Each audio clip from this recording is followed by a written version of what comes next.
여러분 진짜 먹음직스럽죠? 여기 참깨빵에 소고기 패티가 2장 들어가 있고요. 보이시죠? 또 사이사이에 양상추, 드레싱, 또 치즈, 치즈 녹은 거 보이시죠? 양파가 들어가 있는데 2단이라서 엄청 커요. 이거 한 개가 약 583kcal 정도 되고요. 여기에 감자튀김 또 콜라까지 더해진 세트 메뉴로 먹게 되면은 1000kcal가 됩니다. 엄청 높죠? 무게는 230g 정도 되는데, 자, 이 중에서 사람이 먹는 거 말고 정작 우리 장 속에 있는 미생물이 먹을 수 있는 것은 얼마나 될까요? 기껏해야 뭐 양상추 그리고 양파 정도니까 10g도 안 되는 정말 적은 양이에요.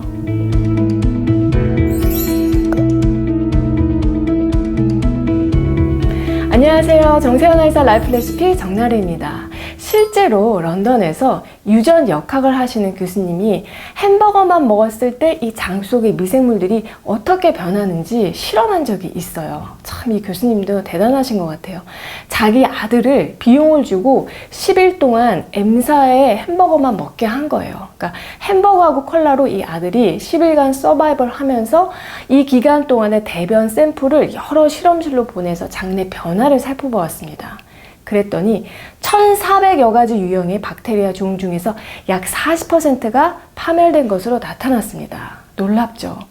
이런 실험을 한 교수님도 참 놀랍지만 결과도 참 놀라운데요. 인간이 소화하는 음식 외에 미생물이 소화하는 음식을 먹어주지 않으면 장내 미생물들이 굶어 죽는다는 거, 그리고 다양하던 미생물의 종류도 그 범위가 굉장히 좁아진다는 것을 알 수가 있어요. 이렇게 되면은 장 속에서 미생물들이 일하는 공장이 멈추게 됩니다. 장내 미생물들은 공장에서 먹고 자고 하면서 사람 건강에 굉장히 유리한 물질을 만들어주는데요. 짧은 사슬로 연결된 모양이라서 단쇄 지방산, 그러니까 short chain fatty acid라고 하고, 그 중에서도 특히 뷰티르산이라고 하는 물질이 면역을 조절하고 식욕을 조절하고 인슐린 감수성을 증가시켜서 혈당 조절이 잘 되게 하고 또 간의 염증을 줄여주고 손상된 이 장 점막을 복구하는 놀라운 작용을 하는 것으로 알려져 있습니다. 그러니까 이 장을 비롯한 전신 건강에 직접적인 도움을 주는 것은 사실 미생물 자체가 아니라 장내 미생물총이 먹이를 먹고 난 후에 분해해서 만들어낸 단세 지방산인 것이죠.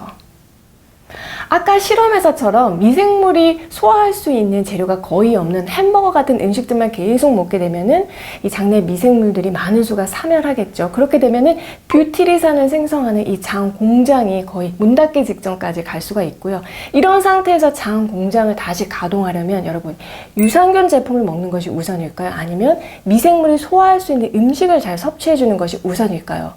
둘 다 필요합니다만은 유산균이나 비피도박테리아 같은 프로바이오틱스는 건강식품으로 섭취했을 때 그 역할이 장공장에서 정식으로 입사한 정직원이 아니라 잠깐 도와주다 나가는 알바 역할만 합니다. 그 기간은 약 2주라고 알려져 있어요.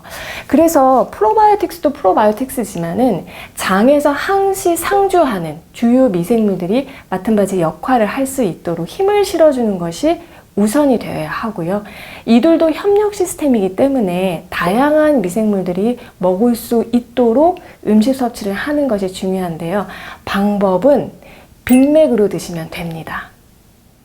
장 전문가들은 건강하게 오래 살려면은 Eat Big Mac이라고 강력하게 추천하는데요. 공교롭게도 빅맥은 M사의 햄버거 이름이기도 하죠. 그래서 햄버거를 먹으라는 말로 오해하시는 분들도 있는데요. 그게 아니라 맥은 마이크로바이오타 어세서블 카보하이드레이트의 이 앞글자만 딴 약자로 미생물 총 접근 가능 탄수화물, 즉 사람이 소화하지 못하고 이 대장에 미생물들에게 도달을 해서 미생물들의 먹이가 되는 탄수화물을 말합니다. 예를 들면은 밀가루나 쌀의 탄수화물인 전분은 대부분 우리 인간의 이 소화액으로 분해가 되기 때문에 미생물총에 도달하지 못하고요.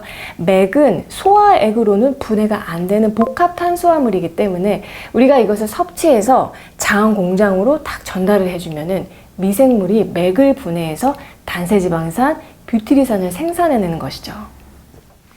지금부터 장내 상주균을 먹여 살리는 맥의 종류를 알려드릴 건데요.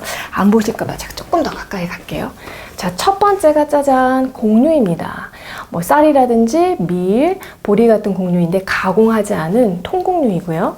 그리고 자, 두 번째는 콩류예요. 여러분 잘 아시는 뭐 검정콩부터 약콩, 또 완두콩, 뭐 노란콩, 요즘엔 병아리콩, 렌틸콩 모든 콩류, 그리고 콩을 제조한 두부도 맥에 해당이 되고요. 자, 세 번째는 견과류입니다. 무슨 견과류 좋아하세요? 여기 보이시는 뭐 호두, 그리고 그 외에 아몬드, 뭐 피스타치오, 캐슈넛 이런 견과류들도 다 맥에 해당이 되고요. 네 번째는 과일류인데요. 특히 껍질째 먹는 사과라든지 자두, 블루베리, 체리 같은 과일이 맥에 해당이 됩니다. 그리고 다섯 번째는 채소류인데 감자나 고구마 같은 전분이 많은 채소류 아니고 양파, 마늘, 뭐 비트, 연근, 그리고 당근 같은 과일, 채소, 거기에 우리가 잎을 먹는 엽채류들, 뭐 양배추라든지 그리고 뭐 케일이라든지 치커리 같은 채소도 굉장히 맥이 풍부합니다. 그리고 아시겠죠? 여섯 번째, 해조류, 미역, 김, 뭐 다시마 같은 해조류 우리나라 분들 많이 먹는데 너무 바람직하고요. 그리고 마지막으로 일곱 번째, 각종 버섯류도 맥이 굉장히 풍부한 음식이에요. 장내 미생물은 종에 따라서 분해할 수 있는 맥이 달라서 어떤 미생물 종은 이 버섯 안에 포함된 베타글루칸을 분해하고요. 또 어떤 미생물 종은 사과 껍질에 있는 펙틴을 분해하기 때문에 장내 미생물의 다양성을 늘리기 위해서는 다양한 맥을 섭취하는 것이 중요합니다. 맥 섭취량이 적거나 원푸드 다이어트를 해서 장 공장이 정말 문 닫기 일보 직전 상태가 되면은 굳이 대변 검사를 하지 않아도 우리 몸에서는 이상 신호가 나타나게 됩니다. 뭐 배에 가스가 쉽게 차고 또 변비, 설사 같은 소화기 증상이 생기는 건 당연하겠죠. 그리고 뭐 음식에 대해서 없던 알레르기나 과민증이 갑자기 생길 수도 있습니다. 살이 쉽게 찌고요. 또 평소보다 혈당 조절이 잘 안 되고 잦은 염증이나 습진 같은 피부 질환이 반복되고 또 면역 질환으로 이어질 수도 있고요. 뇌 쪽으로도 증상이 나타나서 기억력과 집중력이 눈에 띄게 떨어진다든지 아이들 같은 경우는 주의력 결핍 장애가 나타나기도 합니다. 아까 실험에 참가했던 교수님의 아들도 3일째까지는 기분이 좋다가 이후부터는 뭐 무기력함 또 우울감 같은 자각 증상을 호소했어요.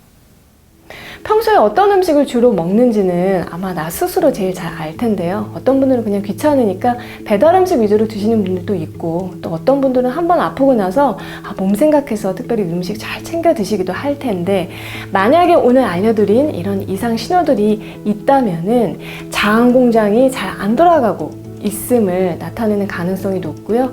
반드시 미생물이 소화할 수 있는 음식을 매일 충분하게 더 잘 챙겨 드셔야 합니다.